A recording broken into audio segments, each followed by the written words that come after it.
নিচে দেওয়া প্রশ্নের উত্তরগুলো একবার পড়ে দেখুন, কোনোদিন ভুলবেন না।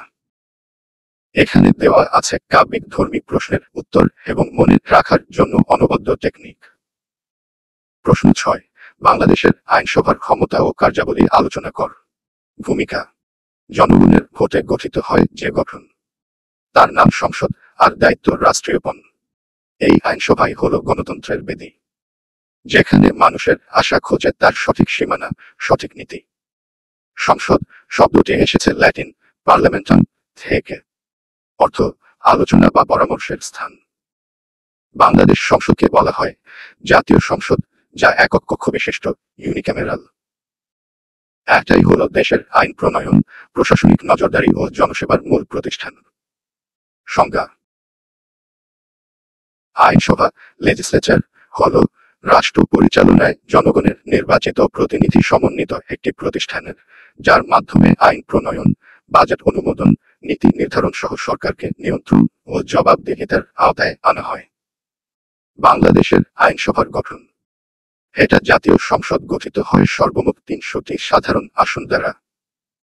এর সঙ্গে সংরক্ষিত নারী আসন যোগ হয় 50টি। মোট 350 জন সদস্য নিয়ে গঠিত হয় দেশের সর্বোচ্চ আইনসভা। বাংলাদেশের আইনসভার ক্ষমতা ও কার্যাবলী: 1, এটা আইন প্রণয়নের ক্ষমতা রাখে। যে কোনো জাতীয় গুরুত্বের বিষয়ে, যেমন শিক্ষা, স্বাস্থ্য, অর্থনীতি, সংসদে আলোচনার মাধ্যমে আইন হিসেবে প্রণীত হয়। 2, এটা অর্থ বিল অনুমোদনের দায়িত্ব পালন করে। বাজেট পেশ করেন অর্থমন্ত্রী, কিন্তু তা কার্যকর হয় সংসদের অনুমোদন ছাড়া নয়। 3, এটা সরকারকে জবাবদিহির আওতায় আনে। প্রতিদিন প্রশ্নোত্তর পর্বে মন্ত্রীদের দাঁড়াতে হয়। জনগণের প্রতিনিধি হিসেবে সংসদ তাদের জবাবদিহি নিশ্চিত করে। 4, এটা জরুরি অবস্থা ঘোষণায় নিয়ন্ত্রণ রাখে। রাষ্ট্রপতি কর্তৃক ঘোষিত জরুরি অবস্থা সংসদের অনুমোদন না পেলে কার্যকর থাকে না। 5, এটা সংবিধান সংশোধনের ক্ষমতা রাখে।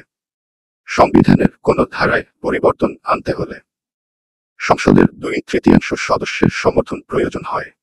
6, এটা রাষ্ট্রপতি নির্বাচনের মাধ্যম। প্রধানমন্ত্রীর পর রাষ্ট্রপতি নির্বাচন হয় সংসদ সদস্যদের ভোটের মাধ্যমে। 7, এটা আন্তর্জাতিক চুক্তি অনুমোদন করতে পারে, দেশের সাথে করা চুক্তি বা সনদ। সংসদে তা উপস্থাপন ও অনুমোদনের পরই কার্যকর হয়। 8, এটা প্রধানমন্ত্রীর আস্থা ভোট ও অনাস্থা প্রস্তাবের ক্ষেত্র। সংসদ চাইলে অনাস্থা এনে সরকার পরিবর্তন করতে পারে।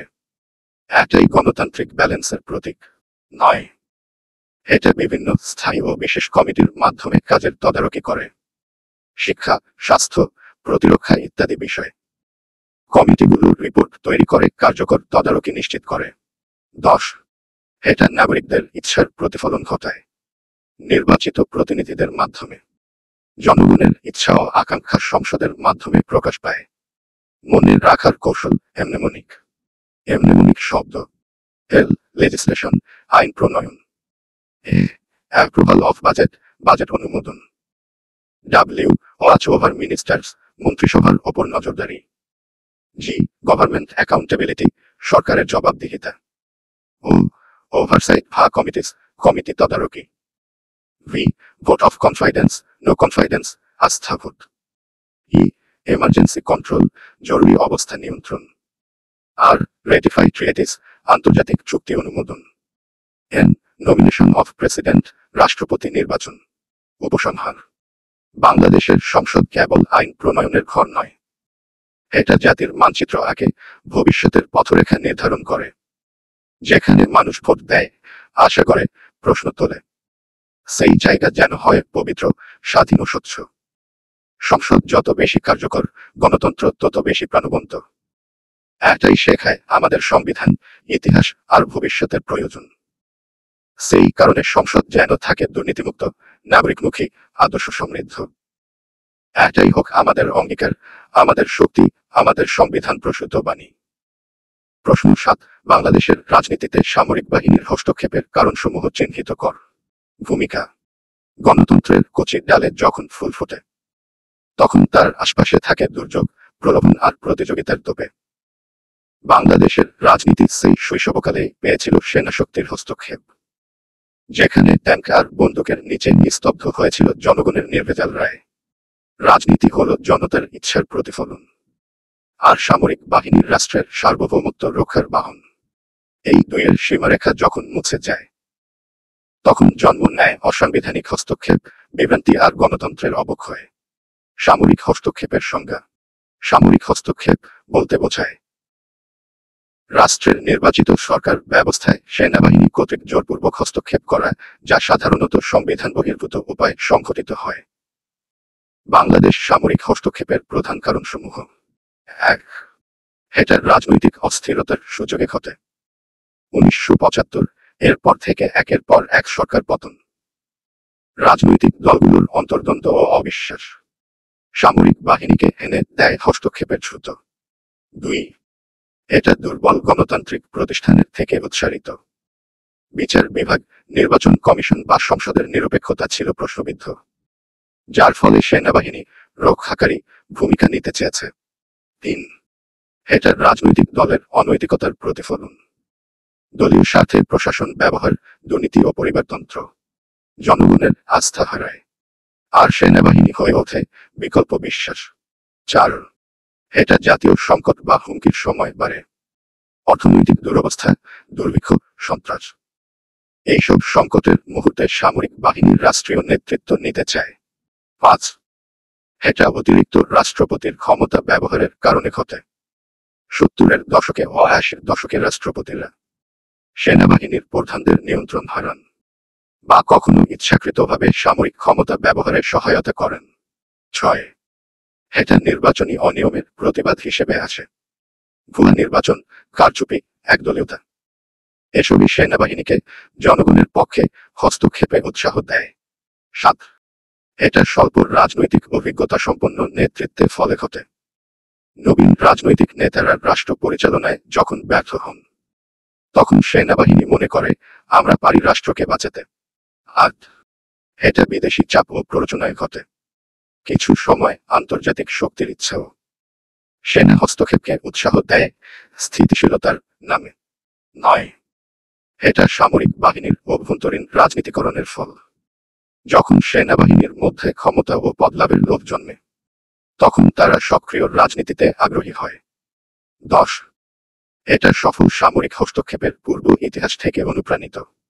1975 সালের অভ্যুত্থানের পর অনেকে মনে করতে শুরু করে সামরিক শাসনই স্থিতি আনে। মনে রাখার কৌশল: এমনেমনিক শব্দ। ডি. ডেমোক্রেটিক ফ্র্যাগিলিটি, গণতন্ত্রের দুর্বলতা। ডি. ডাইসফুংশনাল পার্টিস, দলীয় অন্তর্কলহ। এ. অটোক্রেটিক টেন্ডেন্সিস, একনায়কত্বের প্রবণতা। এন. ন্যাশনাল ক্রাইসিস, জাতীয় সংকট। জি. গভর্নমেন্ট করাপশন, দুর্নীতি। ই. ইলেকটোরাল ফ্রাউড, নির্বাচনী কারচুপি। আর. রোল অফ ফরেন ইনফ্লুয়েন্স, বিদেশি প্রভাব। পি. পাওয়ার ভ্যাকুয়াম, ক্ষমতার শূন্যতা। ও. ওভারএম্বিটিয়াস মিলিটারি, সামরিক উচ্চাকাঙ্ক্ষা। এল. ল্যাক অফ লিডারশিপ, নেতৃত্বে দুর্বলতা। আই. ইনস্টিটিউশনাল ওয়েকনেস, প্রতিষ্ঠানের ভঙ্গুরতা। টি. ট্রিগার ইভেন্টস, হত্যা, অভ্যুত্থান ইত্যাদি। আই. ইন্টারনাল মিলিটারি পলিটিক্স, অভ্যন্তরীণ সেনা রাজনীতি। সি. কনস্টিটিউশনাল এক্সপ্লয়টেশন, সংবিধান অপব্যবহার। এস. সাকসেস লিগেসি, পূর্ব অভ্যুত্থানের প্রেরণা। উপসংহার: সামরিক হস্তক্ষেপ শুধু একটি রাজনৈতিক সমস্যা নয়, এটি গণতন্ত্রের শিকড়কে কেটে ফেলে রক্তাক্ত করে সভ্যতাকে।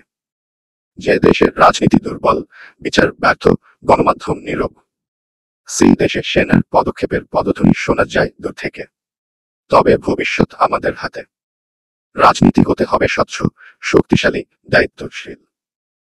গণতন্ত্রের ভিত শক্ত হলে সেনা নয়, ভোটই হবে পরিবর্তনের হাতিয়ার। পরের প্রশ্ন দাও বললেই আমি নিয়ে আসব। বাংলাদেশের রাজনীতিতে সামরিক বাহিনীর হস্তক্ষেপের প্রভাব নিয়ে এক চমৎকার কাব্যিক বিশ্লেষণ। প্রস্তুত আমি, ইতিহাস কাঁদতে ছন্দের বুননে। প্রশ্ন ৮। বাংলাদেশের রাজনীতিতে সামরিক বাহিনীর হস্তক্ষেপের ফলাফল, প্রভাব বর্ণনা কর। ভূমিকা: যখন বন্দুক চেপে ধরা হয় সংবিধানের বুকে, তখন ন্যায় বিচার কাঁদে, গণতন্ত্র পড়ে শুকে। বাংলাদেশের রাজনীতির পথে সেই সময় এসেছে, যখন সেনা বুটের নিচে গণরায় নিঃশব্দে মিশেছে। সামরিক হস্তক্ষেপ কখনো সরাসরি, কখনো ছায়ায়, কিন্তু এর প্রতিটি চিহ্ন ইতিহাসের রয়ে গেছে গাঢ়ায়। এবার বিশ্লেষণ করি এই হস্তক্ষেপের প্রভাব কি নিয়ে এসেছিল তা। আলোক না অন্ধকার। সংজ্ঞা, পুনঃস্মরণ। সামরিক হস্তক্ষেপ বোঝায় রাষ্ট্রের নির্বাচিত সরকার ব্যবস্থায় সেনাবাহিনীর অসাংবিধানিক হস্তক্ষেপ। সামরিক হস্তক্ষেপের প্রভাবসমূহ: ১. এটা গণতান্ত্রিক প্রতিষ্ঠানগুলোকে দুর্বল করে। সংসদ, আদালত, নির্বাচন কমিশন সবই হয়ে পড়ে সেনা কর্তৃত্বাধীন, জনস্বার্থ হয় উপেক্ষিত। ২. এটা মানবাধিকার লঙ্ঘনের পথ খুলে দেয়। সেনা শাসনে জারি হয় সামরিক আইন, বন্ধ হয় মত প্রকাশ, সংবাদ মাধ্যম হারায় প্রাণ। ৩. এটা সংবিধান ও আইনের শৃঙ্খল ভেঙে ফেলে। ঘোষণা আছে সামরিক অধ্যাদেশে, আর সংবিধান হয় স্থগিত, আইনের বদলে চলে নির্দেশ। ৪. এটা বিচার ব্যবস্থার স্বাধীনতা হরণ করে। সেনা শাসনের সময়ে বিচারকরা হয় নিযুক্ত, নয় নিয়ন্ত্রিত। ন্যায় বিচার হয় সামরিক সুবিধার অনুসারী। ৫. এটা রাজনৈতিক সংস্কৃতিতে সহিংসতা বাড়ায়। বিপরীত মত দমন করতে তৈরি হয় শক্তিপন্থা, যা পরে দলগুলো অনুসরণ করে, বন্দুকের নীতি হয়ে যায় ভাষা। ৬. এটা জনগণের অপর অবিশ্বাস সৃষ্টি করে। বিচারহীনতা, দমন-পীড়ন, ভুয়া বিচার। জনগণ রাষ্ট্রকে ভয় করতে শেখে, ভালোবাসতে নয়। ৭. এটা অর্থনীতিতেও নেতিবাচক প্রভাব ফেলে। বিদেশি বিনিয়োগ কমে, বাজারে অস্থিরতা। নিরাপত্তা নামে হয় অপচয়, আর্থিক দুর্ব্যবস্থা। ৮. এটা প্রশাসনকে রাজনীতিকরণ করে তোলে। বেসামরিক প্রশাসনের পদে সেনা বসে, যার ফলে দক্ষতাহীনতা আর পক্ষপাতিত্ব বাড়ে। ৯. এটা রাজনৈতিক দলগুলোর বিকাশ রুদ্ধ করে। দলীয় কার্যক্রম নিষিদ্ধ, নেতা হয় বন্দী বা নির্বাসিত। ফলে ভবিষ্যতের নেতৃত্ব পায় না গঠনের সুযোগ। ১০. এটা ভবিষ্যতে সামরিক হস্তক্ষেপের দৃষ্টান্ত তৈরি করে।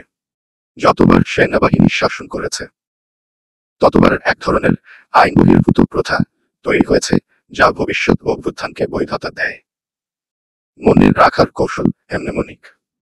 এমনেমনিক শব্দ DEMILITAROI। ডি, ডেমোক্রেটিক ডিসে, গণতন্ত্রের ক্ষয়। ই, ইকোনমিক ডিক্লাইন, অর্থনৈতিক ক্ষতি। এম, মিডিয়া সুপ্রেশন, গণমাধ্যম দমন। আই, ইনস্টিটিউশনাল ব্রেকডাউন, প্রতিষ্ঠানের ভেঙে পড়া। এল, লিগ্যাল ইনসিকিউরিটি, আইনহীনতা। আই, ইন্টারন্যাশনাল ইমেজ লস, আন্তর্জাতিক মর্যাদা হ্রাস। টি, টর্চার অ্যান্ড রিপ্রেশন, দমন-পীড়ন। এ, আবিজ অফ পাওয়ার, ক্ষমতার অপব্যবহার। আর, রাইটস ভায়োলেশন, অধিকার হরণ। ও আই, ইউথ ডিসিলিউশনমেন্ট, তরুণদের হতাশা। উপসংহার: সেনা হস্তক্ষেপ হতে পারে শৃঙ্খলার প্রতিশ্রুতি, কিন্তু বাস্তবে তা আনে গণতন্ত্রের মৃত্যুঘণ্টা। যেখানে ক্ষমতা আসে বুলেটের জোরে, সেখানে বাকস্বাধীনতা হারিয়ে যায় নিরক্ষরে। সুস্থ রাজনীতি, স্বচ্ছ নির্বাচন, জবাবদিহিমূলক প্রশাসন, এই তিনের মিলনেই রোধ হবে সামরিক হস্তক্ষেপের বিস্তার। কারণ যে গণতন্ত্র লড়াই করে ফিরে আসে, তাকে রক্ষা করাই আমাদের নাগরিক দায়িত্ব, চেতনার ছায়াপথে। প্রশ্ন ৯, বাংলাদেশের রাজনীতিতে সামরিক বাহিনীর হস্তক্ষেপ হ্রাসের কারণ লেখো। ভূমিকা: যেখানে একদিন গর্জেছিল ট্যাঙ্কের শব্দ, সেখানে আজ বাজে নির্বাচনের উৎসবের ছন্দ। যেখানে একদিন বুটের আওয়াজে কেঁপেছিল সংবিধান, সেখানে আজ লেখা হয় গণতন্ত্রের নতুন গান। বাংলাদেশ দীর্ঘ সময় ধরে সামরিক হস্তক্ষেপ ছিল এক সাধারণ প্রবণতা। তবে সময়ের সাথে সাথে তা হ্রাস পেয়েছে, হারিয়েছে পুরনো তীব্রতা।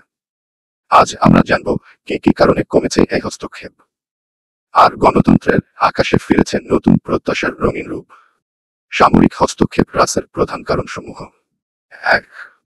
এটা জনগণের গণতান্ত্রিক সচেতনতা বৃদ্ধির ফলে। ১৯৯০ সালের গণ অভ্যুত্থান ছিল এক মোড় ঘোরানো দৃশ্য। জনগণ বুঝে গেছে, ভোটের শক্তি, বন্দুক নয় প্রগতি। ২. এটা রাজনৈতিক দলগুলোর পরিপক্কতার কারণে। সংবাদপত্র, শিক্ষাঙ্গন, সামাজিক আন্দোলন সবই দলগুলোকে দিয়েছে অভিজ্ঞতা ও কৌশল। ফলে তারা সেনা নয়, ব্যালটেই খুঁজে নেয় ভবিষ্যতের সেতু। ৩. এটা গণমাধ্যম ও সামাজিক যোগাযোগ মাধ্যমের প্রভাব। আজ প্রতিটি ত্রুটি, দমন, হস্তক্ষেপ চিত্রিত হয় সামাজিক মাধ্যমে, উঠে আসে বিশ্বদৃষ্টিতে। সেনাবাহিনীর জন্য পালানো কঠিন হয়। 4. এটা আন্তর্জাতিক চাপের ফলে। জাতিসংঘ, ইউরোপীয় ইউনিয়ন, যুক্তরাষ্ট্র সহ অনেক শক্তি গণতান্ত্রিক ব্যবস্থা চায়, সেনা সরকার নয়। তাদের আর্থিক ও কূটনৈতিক চাপ কাজ করে স্পষ্টভাবে। 5. এটা অভ্যন্তরীণ সেনানীতির পরিবর্তনের কারণে। সেনাবাহিনীর মধ্যেও এসেছে শিক্ষা, পেশাদারিত্ব এবং গণতন্ত্রের প্রতি শ্রদ্ধা। তারা এখন নিজেদের রাষ্ট্ররক্ষক হিসাবে দেখে, রাষ্ট্রশাসক নয়। 6. এটা সংবিধানের শক্তিকরণ ও আইনের শাসনের জন্য। দ্রুত বিচার ট্রাইব্যুনাল, মানবাধিকার কমিশন, নিরপেক্ষ নির্বাচন কমিশন, এসব কিছুর মাধ্যমে রাষ্ট্র ব্যবস্থা হয়েছে তুলনামূলকভাবে সুশৃঙ্খল। 7. এটা সেনা হস্তক্ষেপের অতীত নেতিবাচক ফলাফল থেকে শিক্ষা। 1975, 1982 এসব সেনা শাসনের কালো অধ্যায় জনগণের মনে রেখে গেছে শঙ্কা আর ভবিষ্যতের জন্য সতর্ক। 8. এটা বেসামরিক প্রশাসনের শক্তিশালী হওয়ায়। প্রশাসন, পুলিশ, দুর্নীতি দমন কমিশন ইত্যাদির শক্তি বৃদ্ধি সেনা হস্তক্ষেপের প্রয়োজনীয়তা হ্রাস করেছে। 9. এটা নির্বাচন পদ্ধতির কিছুটা স্বচ্ছতা ও উন্নয়নের কারণে। বিভিন্ন সময় নির্বাচন কমিশনের কার্যকর ভূমিকা হস্তক্ষেপের যুক্তিকে দুর্বল করেছে। 10. এটা নাগরিক সমাজ ও শিক্ষিত তরুণ সমাজের ভূমিকার কারণে। তরুণরা এখন রাজনীতিতে আগ্রহী, যুক্তি সংলাপে বিশ্বাসী। তারা চান গণতন্ত্র, চান মত প্রকাশের অধিকার। মনে রাখার কৌশল এমনেমনিক। এমনেমনিক শব্দ DEMOCRACOIWIN। ডি, ডেমোক্রেটিক অ্যাওয়ারনেস, গণচেতনার বৃদ্ধি। ই, এভলভেড পলিটিক্যাল পার্টিস, পরিপক্ক রাজনৈতিক দল। এম, মিডিয়া ভিজিল্যান্স, সচেতন গণমাধ্যম। ও, অপোজিশন কোঅর্ডিনেশন, বিরোধীদের ঐক্য। সি, কনস্টিটিউশনাল স্ট্রেংথেনিং, সংবিধানের মজবুতি। আর, রিফরমেশন ইন আর্মি মিন্ডসেট, সেনাবাহিনীর মানসিক পরিবর্তন। এ, অ্যাক্টিভ সিভিল অ্যাডমিনিস্ট্রেশন, সক্রিয় বেসামরিক প্রশাসন। সি, কনজিকুয়েন্স লার্নিং, অতীত থেকে শিক্ষা। ও আই, ইউথ এঙ্গেজমেন্ট, তরুণদের সম্পৃক্ততা। ডাব্লিউ, ওয়ার্ল্ড প্রেশার, আন্তর্জাতিক চাপ। আই, ইনস্টিটিউশনাল গ্রোথ, প্রতিষ্ঠানগত বিকাশ। এন, নিউট্রাল ইলেকশনস, স্বচ্ছ নির্বাচন। উপসংহার। একদিন ছিল যখন ক্ষমতা নির্ধারিত হতো অস্ত্রের ইঙ্গিতে। আজ তা হয় ব্যালট বাক্সের আলোর স্নিগ্ধতায়। সেনাবাহিনী এখন আর শাসক নয়, রক্ষক হয়ে আছে রাষ্ট্রের গৌরবে। গণতন্ত্র তাই ধীরে ধীরে জাগছে নতুন ভোরে। এই হাস যেন স্থায়ী হয়, এই স্বপ্ন যেন ছায়া না হয়। চাই রাজনৈতিক প্রজ্ঞা, সংবিধানের শ্রদ্ধা আর জনগণের জাগরণ। তবে সেদিন দূরে নয়, যেদিন হস্তক্ষেপ শব্দটি শুধু ইতিহাসের গল্প হবে। গর্বে গাথা একটি গণতান্ত্রিক বাংলার আত্মপরিচয়ের কবিতায়। প্রস্তুত আছি 1990 এর গণ অভ্যুত্থানের অগ্নিশিখা বর্ণনায়।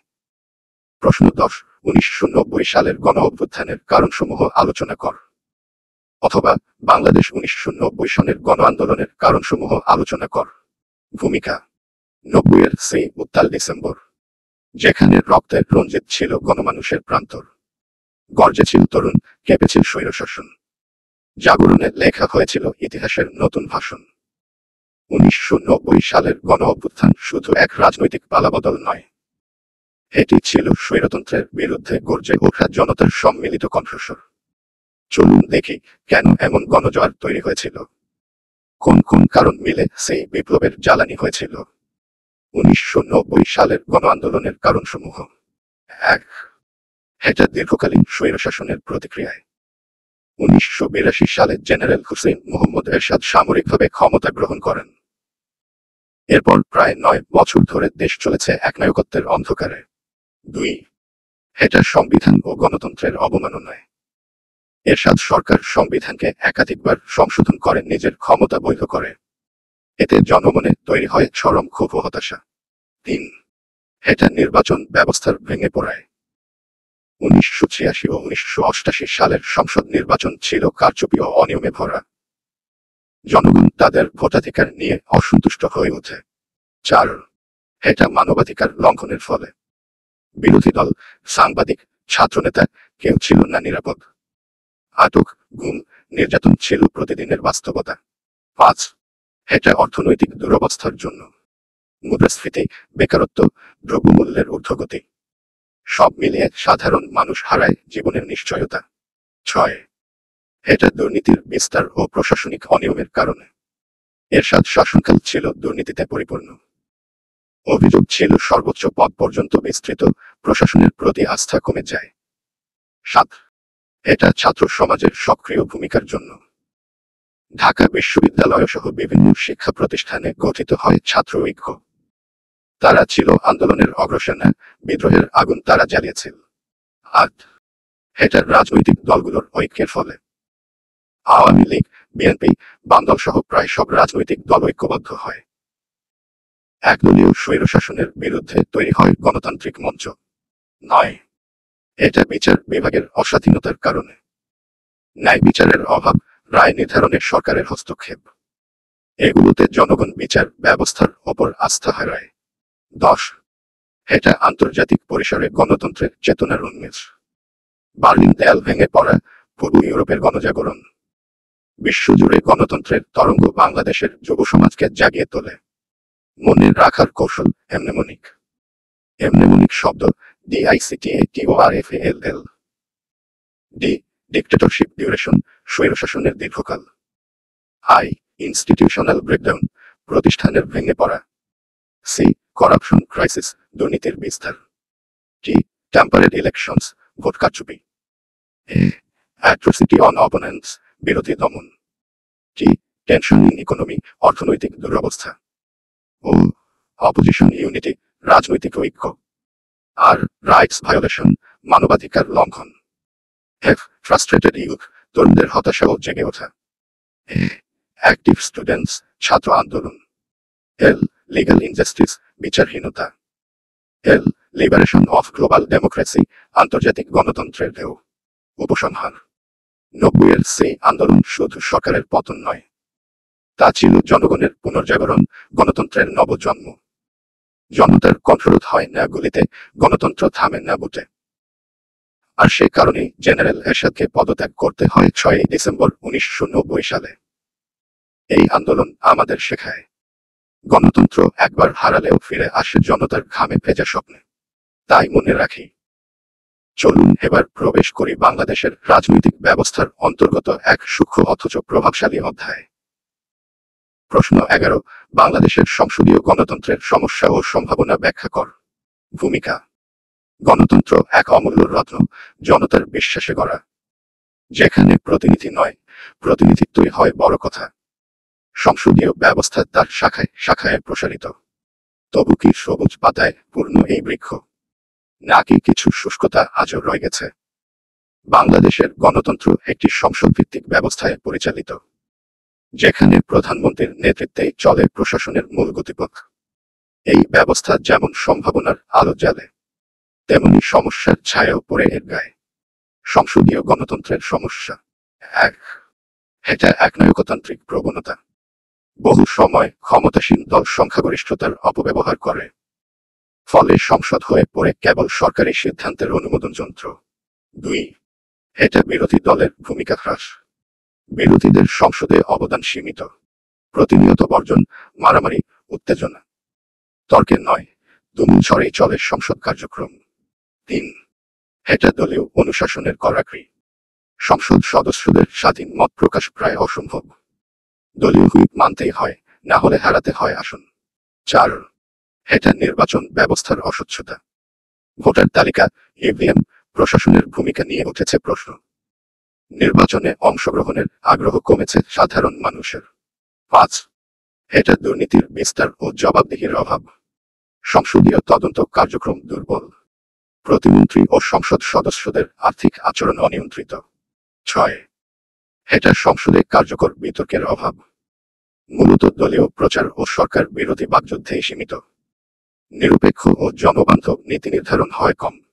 7, এটা নির্বাচনের সময় দলীয় সরকারের অধীনে নির্বাচন।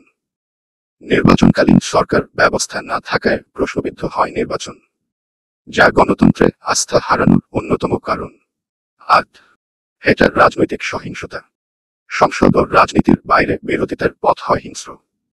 কর্মসূচির নামে জনগণ ভোগে, গণতন্ত্র হয় অসুস্থ। 9. এটা স্থানীয় সরকারের অবমূল্যায়ন। সংসদের অতিকেন্দ্রিকতা স্থানীয় পর্যায়ে গণতন্ত্রকে করে দুর্বল। জনসম্পৃক্ততা হারায় মূল ভিত্তি। 10. এটা জনগণের রাজনৈতিক উদাসীনতা। রাজনীতির প্রতি অনাস্থা বাড়ায় কম অংশগ্রহণ, যা সংসদকে করে প্রতিনিধিত্ব শূন্য। সংসদীয় গণতন্ত্রের সম্ভাবনা। 1. এটা গণতন্ত্র চর্চার পয়লা পাঠশালা। জনগণের ভোটে গঠিত সংসদ গণতন্ত্র চর্চার কেন্দ্রীয় ক্ষেত্র, রাজনৈতিক পরিপক্কতার জন্মস্থান। 2. এটা নেতৃত্বের বিকাশের ক্ষেত্র। নবীন, তরুণ, অভিজ্ঞ সব ধরনের নেতৃত্ব উঠে আসতে পারে সংসদীয় ব্যবস্থায়, যা রাষ্ট্র পরিচালনায় প্রাণ সঞ্চার করে। 3. এটা নীতি নির্ধারণে অংশগ্রহণমূলক সুযোগ। জনগণের কণ্ঠস্বর সংসদ সদস্যের মাধ্যমে পৌঁছে যায় রাষ্ট্রনীতিতে। এটি দেয় এক অংশীদারিত্বের স্বাদ। 4. এটা শান্তিপূর্ণ ক্ষমতা হস্তান্তরের পথ। নির্বাচনের মাধ্যমে সরকার পরিবর্তনের ধারাবাহিকতা থাকায় রক্তহীন বিপ্লবের জয়গান গাওয়া যায়। 5. এটা বিকেন্দ্রীকরণের ভিত্তি তৈরি করে। যদি সঠিকভাবে প্রয়োগ হয়, সংসদ স্থানীয় সরকারকে শক্তিশালী করতে পারে। 6. এটা গণমাধ্যম ও নাগরিক সমাজের প্রভাবমূলক পরিবেশ সৃষ্টি করে।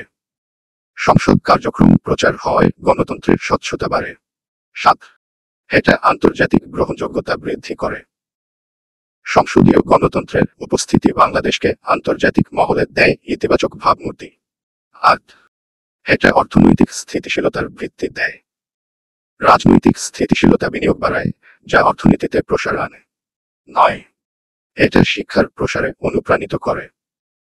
রাজনীতি, বিতর্ক ও অংশগ্রহণের মধ্য দিয়ে তরুণ প্রজন্ম সচেতন হয়ে ওঠে।